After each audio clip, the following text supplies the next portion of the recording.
Cette vidéo est la première d'une série qui exposera les faits du mieux possible. Elles expliqueront pourquoi il est normal de douter du nouvel organisateur du jeu. La première vidéo concerne le trisaïeul de l'illustrateur.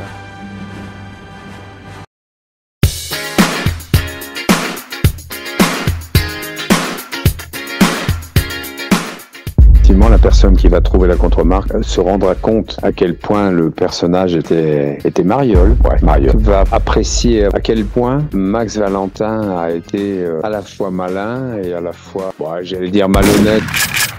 Pas un peu gredin, il est beaucoup gredin. D'ailleurs, entre parenthèses, je vous signale que Max n'a jamais été organisateur du jeu. Et Régis Hauser ne devait pas signer le livre, il n'existait pas, il était consultant marketing et c'est lui qui gérait l'opération. Il n'était qu'un animateur. Des faux ou des pas faux. Oui, il y en a des faux.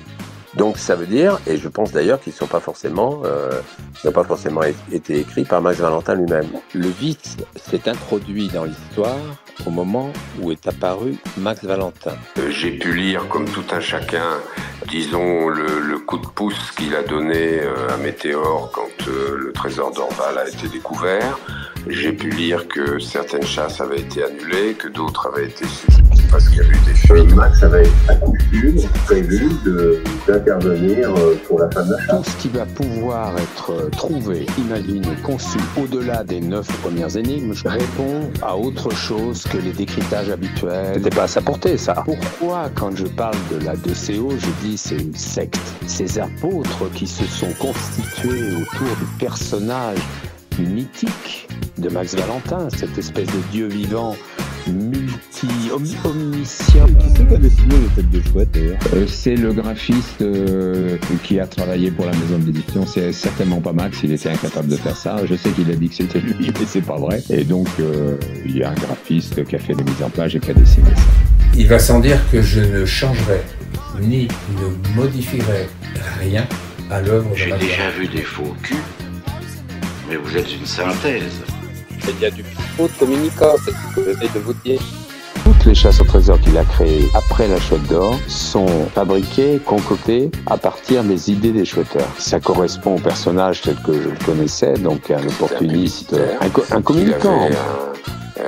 Un talent pour jouer du pipeau. Moi j'ai toujours dit que Max Valentin était un Et je débutant. rappelle que Max Valentin était un débutant, il n'avait jamais fait ça de sa vie, c'était un communicant, il avait concocté ça comme un produit publicitaire. Il n'avait aucune expérience en matière de chasse au trésor.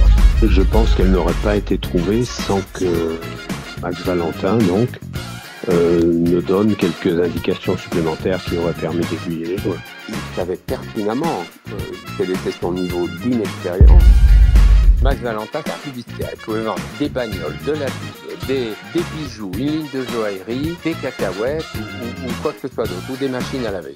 C'était pas sa manière de penser, sa manière de voir les choses n'avait rien à voir avec une vision chirurgicale sur les mots employés. Il n'avait aucune imagination. Max Valentin n'avait absolument aucune pertinence dans le choix des illustrations et des éléments d'illustration. Son imaginaire en matière d'illustration était extrêmement limité. Max, il a voulu gagner du pognon, il n'a jamais voulu faire comprendre quoi que ce soit à qui que ce soit. Dans le contexte du jeu, il est devenu, Max Valentin, le flibustier qui a commencé à raconter des salades. Eh bien, je rapproche Madoff de Max Valentin. Littéraire, intelligent, mais pas non plus la tronche du siècle. C'était pas vraiment érudit. Moi, les indices de difficulté qu'il m'a mis sur sa disquette, ça me fait rigoler.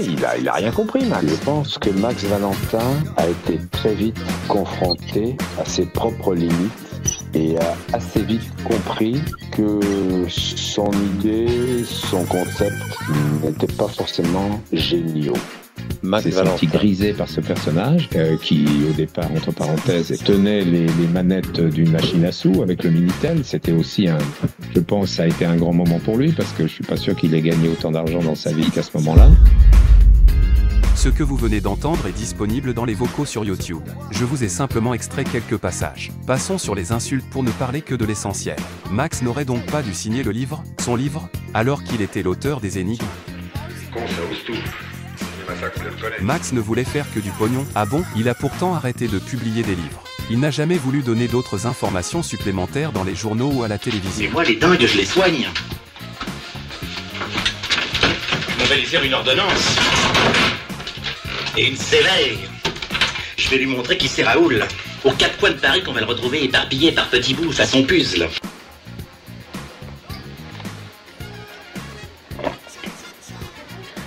Faut reconnaître. C'est du brutal. Des fuites dans les chasses de Max, des irrégularités, des chasses annulées. Max a tout copié sur les joueurs et les madis sont faux et certains sont écrits par quelqu'un d'autre que Max. Voilà ce qu'affirme Becker. Max a été abandonné par les joueurs. Nous ne l'avons pas assez défendu. On ne peut pas laisser Becker salir la mémoire de Max. Mais lui il tire sur un cercueil, c'est dégueulasse, il n'y a pas de La mots Chouette pour d'Or ça. est devenu pratiquement un thriller parce qu'il y a un méchant dedans et parce qu'il se passe des choses. Comment ça me l'est brisé, meulet.